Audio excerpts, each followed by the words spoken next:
This is the Value Investor Podcast with Tracey Reineck. All things value, all the time. Welcome back, value investors.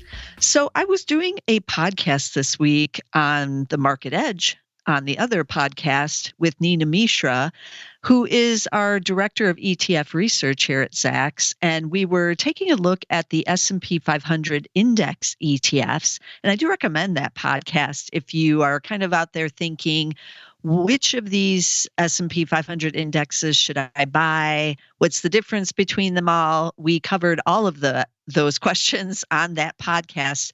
So go check it out on YouTube at zacks.com/YouTube.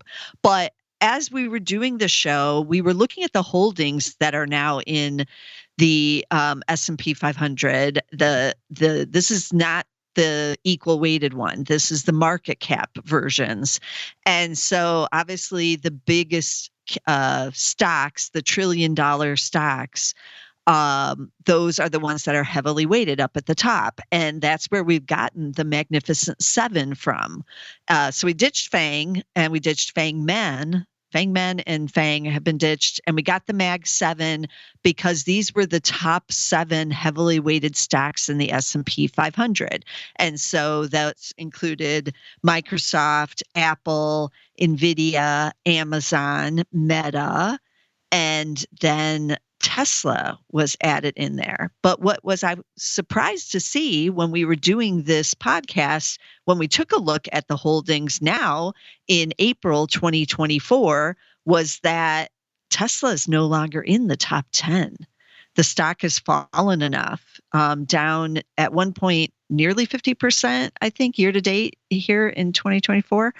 And so it's fallen out of the top 10. So right now on the S&P 500, Microsoft continues to be the largest holding at 7.09% of the S&P 500. Then you have Apple at 5.64%.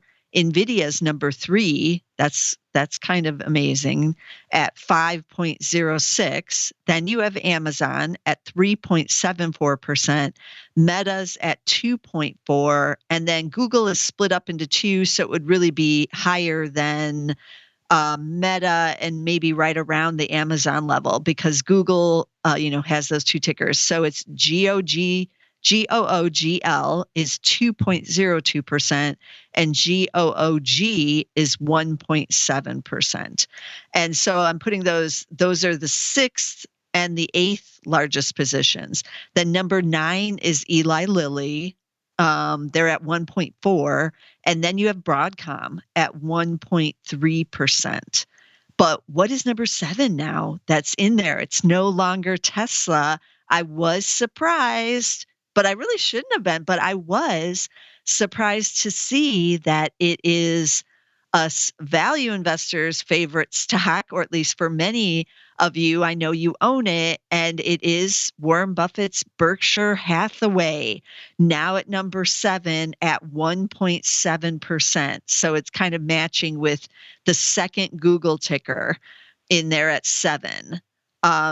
So this is an interesting development, really. And I was kind of curious, thinking about it after we were done recording this as to maybe Berkshire Hathaway should really take its rightful place in the Magnificent Seven now. If we're going to let Tesla go in there, why wouldn't we let Berkshire also go in there as one of these companies with great free cash flow, tons of cash on hand, fairly attractive valuations, but not all of these are, that attractive. Tesla's trading at 58 times.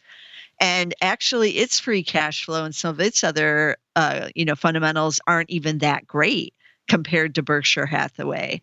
So I wanted to do this podcast on why Berkshire Hathaway should be given a chance to be in the Magnificent Seven, even though it is what most people would call the old economy, but it says a lot about what is going on in its underlying businesses that Wall Street is bidding up these shares enough to get it into the 7th position now in the S&P 500 market cap index, weightings.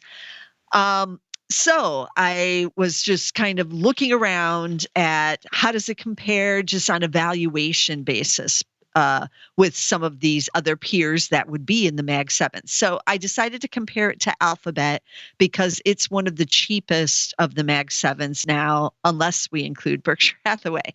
So Berkshire Hathaway, and these are the B shares. We're not really considering the A shares. So this is only the B shares, and this is the B shares that qualify it for number 7 on the list. And it currently has a PE of 22.1. Alphabet, this is the GOOGL, has a PE of 23.3. So it's a little bit cheaper than Alphabet is here. But this 22.1 is actually a little pricey for Berkshire Hathaway and where it's been historically. But compared to the other Mag 7s, this would place it among the cheapest of the Mag 7s. PEG ratio for Berkshire is a little elevated at 3.16. And Google now, is this right? Google has a PEG ratio. I have it written down here of 1.46. That's really cheap for a company like Google. Usually you see if the PE is a little bit, cheap, the PEG really kind of isn't, or actually we can see vice versa. We see the low PEG, but not the low PE. So I'm just taking a look here at Google/Alphabet's growth, and it is expected to grow earnings 16.9% this year and 14.5% next year. So we have some nice double-digit earnings growth still going on. Also double-digit sales growth, 13.4% this year, 11.1% expected for next year. So that's all pretty impressive numbers still coming out of Google. We haven't gotten the earnings in yet. When you're listening to this, it probably has already come out. So be sure to tune in for that. But just taking a look at Berkshire Hathaway, it's still, for this year, 2024, expected to have single-digit earnings growth, 7.7%, but 2025, 19.1%. Not sure why they're so bullish for next year. We only have one estimate on it, though, for next year. But whoever that analyst is pretty bullish, he or she, on that next year. Sales expected to be down 1.3%, 2024, and then growing 8.4% for next year. So there's still a little bit of a drag on this company that has a lot of old economy companies that it owns. So I do want to focus a little bit more on this podcast with the actual companies it owns and not so much the equity portfolio. We tend to talk a lot about the equity portfolio because every quarter we see what Buffett buys and sells in stocks for that portfolio. And we don't stop to think about all the companies that Berkshire actually owns outright in its own, ownership side of things, which is quite extensive. So when I talk about old economy, I'm not really kidding. It owns things like the railroad, BNSF. That's one of its crown jewels. It owns Dairy Queen. Is that old economy? It's been around a long time. I want to say it is. It is old economy. And if anyone's listening at Dairy Queen, please bring back the butterscotch sundae. It's been years, I know, since you got rid of it, but I don't care how many times, one of the people taking my order there up at the front tells me that caramel is the same as butterscotch. It's not. So please bring back butterscotch. But other than that, we all love the Dairy Queen, right? But that's basically old economy. It's been around a long time. Same with See's Candies. I would put that in old economy. It owns Duracell, which is batteries. That's pretty much old economy. There's a couple furniture companies, jewelry. I guess those are all old. It also owns Benjamin Moore, the paint company. That's really old. That's definitely on the old economy side, but you can't go wrong with paints. And then I looked up one of them, Shaw Industries. I did not know what that one was, and it's a global flooring company. So a lot of things for the home. They also own Clayton Homes, which is prefab housing. They own some of those auto retailers, dealerships, the automotive dealerships. That's kind of old school as well. So most people, when they think of Berkshire Hathaway, definitely think of the old economy, but their numbers are showing, that they are competitive with these new economy techie kind of names that are in the Mag 7. And I'm a believer that some of these old economy stocks are going to make the turnaround here. They are fairly cheap and are more attractive. And, there's a reason they've been around 100 years, right? Sometimes those old industries do fade away. They do not stay in prominence because of technological changes and advances that are made, and some things just do go out of favor. We no longer need them, but others stick around for a long time because they have a strong brand and they have a brand that has won. And some of this stuff like paint, I'm not seeing that we're replacing it anytime soon with something else. So far, we haven't. So I like these types of companies. So returning to the valuations now with Berkshire Hathaway, these are the B shares and Alphabet. So those pegs are correct. Berkshire actually has the higher peg because that growth is not that great this year and it's trading at 22 times. So you're paying a little bit more for Berkshire's growth than you are for Alphabet's. Price to book ratios, Berkshire is at 1.56. Alphabet's at 6.9. So a lot better value for Berkshire. It is in my area of value dumb, which is when I look for a price to book of 3 and under. So it is cheap on a price to book basis. Price to sales, you would expect Berkshire to be pretty cheap there, and it is, but it's not a value at 2.4. But Alphabet, not that expensive on price to sales if you're thinking of a tech company with growth, because its price to sales ratio is just 6.4. And we know a lot of them are in the double digits on the price to sales now. This is why people have the fears of the Mag 7 of, it's just overvalued some of these stocks and they've gotten just too expensive. But I'm going to take a look and see what Alphabet's price to, no, I was going to let's look at Microsoft, because I know that they are a little more expensive here than some of the others. So Microsoft's price to sales, 13.3. That's a much, much higher. Anything over 10, much higher. Meta, let's see what they're looking like. Price to sales, 9.4. So that's higher than Alphabet and certainly higher than Berkshire. NVIDIA, there's a lot going on with the sales side there, but they're at 33 times. So you can see that one, nobody's considering it to be cheap. Price to book is now 47.9 times on NVIDIA. So if they can be in there, why can't Berkshire? And then looking at Apple, which is in the Berkshire equity portfolio, and Buffett considers it to be one of the 4 horsemen of Berkshire Hathaway now. It's about 50% of the equity portfolio and is a huge position. Price to sales ratio there, 6.68. Price to book is at 34 times, 34.7 times. Wow, looking at all this, the PEG is only at 2. PE is at 25.5. But looking at all of that, making me think that Alphabet is looking pretty cheap, even compared to its other Magnificent 7 peers. But that is why I chose it to do a direct comparison with Berkshire, because I knew Alphabet was in the cheaper realm. And so if we're going to add Berkshire to the Mag 7, then, we need to compare it with someone else who's also fairly cheap. So that would be Alphabet. And in terms of some of its other behavior, Berkshire is sitting on $168 billion in cash. They haven't reported first quarter yet. So that was as of the end of December 2023.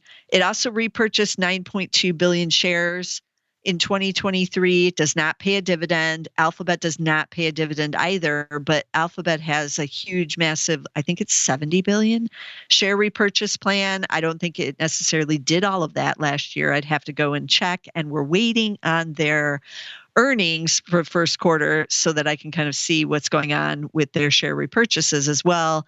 but they had a massive plan going there because they're sitting on a ton of cash as well.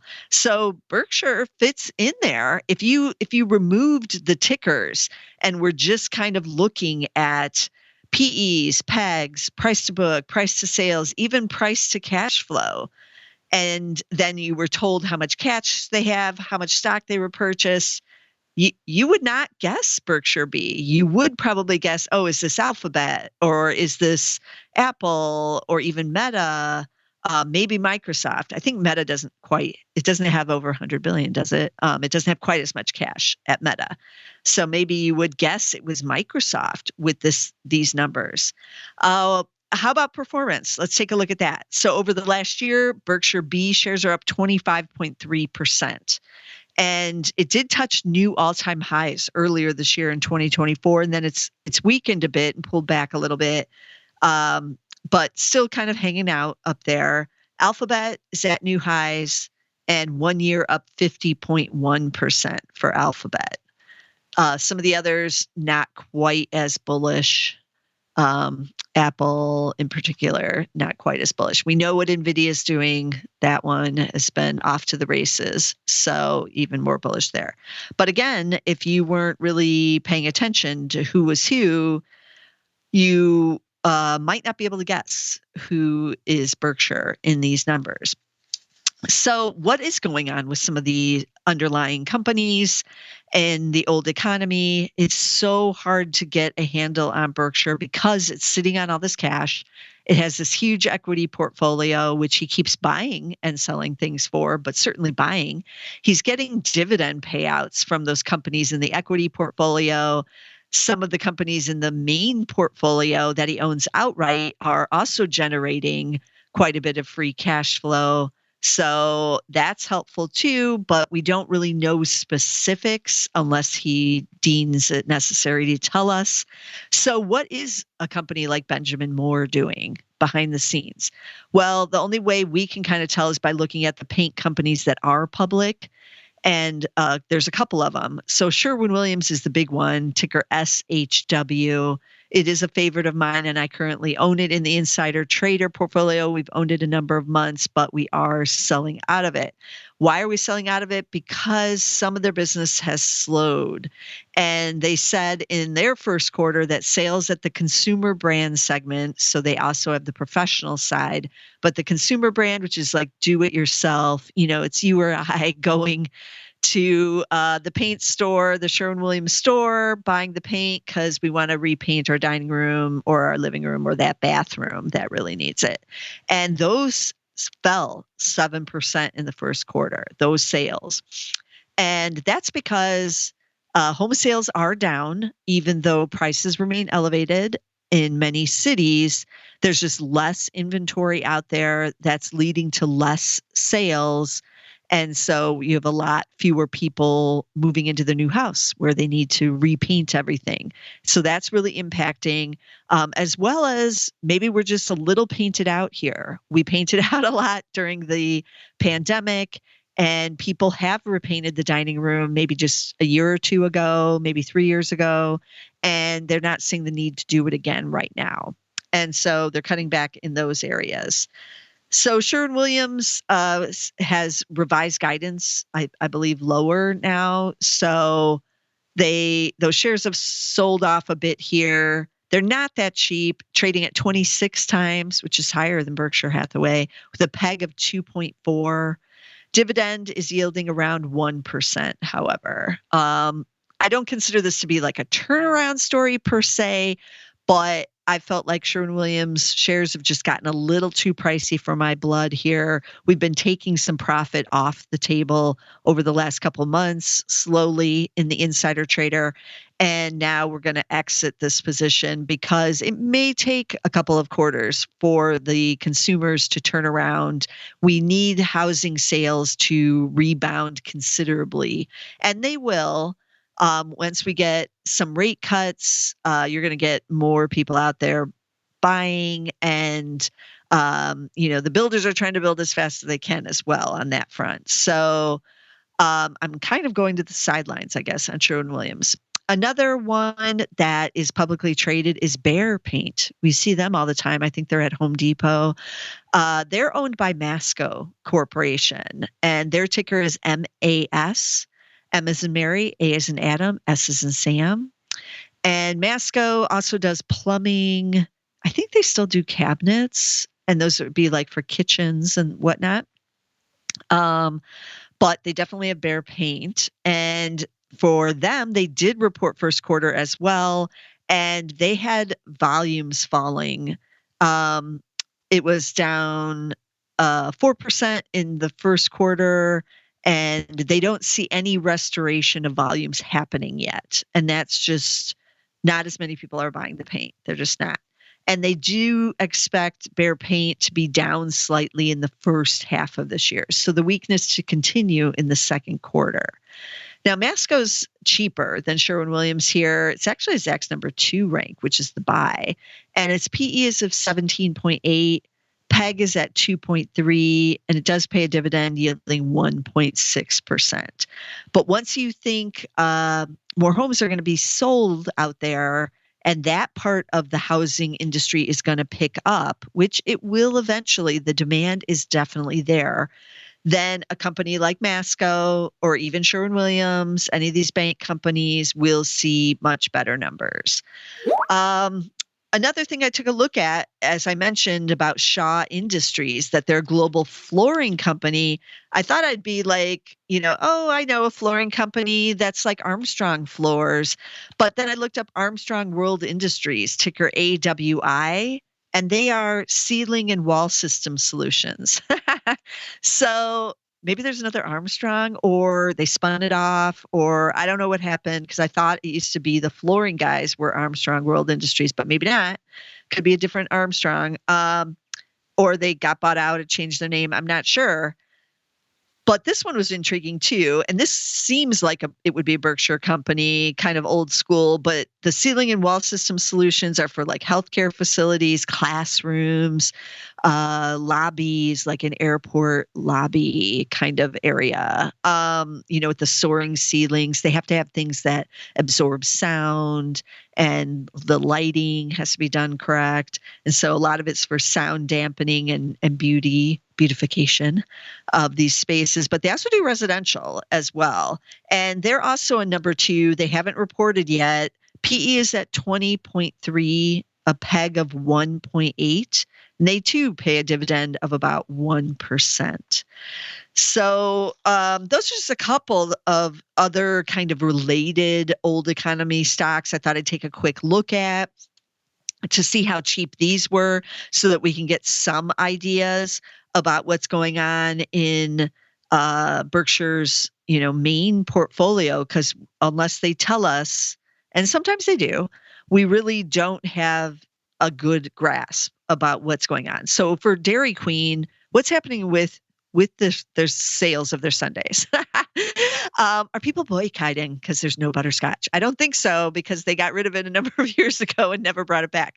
But are they seeing same-store sales growth? What are the popular items there?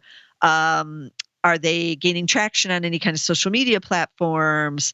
But it's hard to get more granular on Berkshire Hathaway's underlying companies, because they do keep it somewhat secretive from us there. I'm sure Buffett himself knows all the answers to these questions, but we do not.